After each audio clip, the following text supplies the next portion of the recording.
मेरा सवाल ये है कि अगर बीवी हामिला यानी प्रेग्नेंट हो जाए तो शोहर बीवी के साथ कब तक हम बिस्तरी कर सकता है, यानी बच्चे की पैदाइश तक या फिर कोई मुद्दत मुकर्रर है हम बिस्तरी करने के लिए, इसकी वजाहत फरमाएं।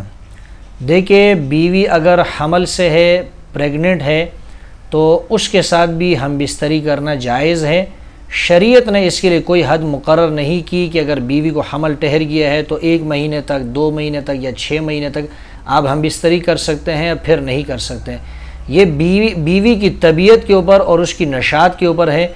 अगर वो हम बिस्तरी कर सकती है और उसको कोई तकलीफ़ नहीं है और डॉक्टर हजरात भी मना नहीं करते हैं तो फिर हम बिस्तरी कर सकते हैं।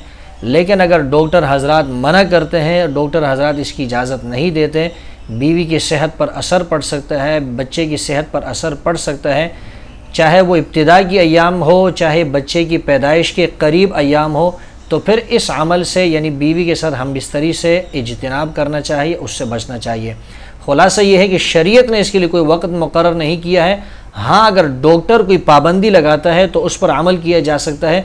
अगर डॉक्टर ने कोई पाबंदी नहीं लगाई है तो फिर जो है इसके लिए कोई मुद्दत शरीयत ने मुकर्रर नहीं की है। हम बिस्तरी करना ये जायज़ है बीवी के साथ, जबकि वो हमल में हो, प्रेग्नेंट हो।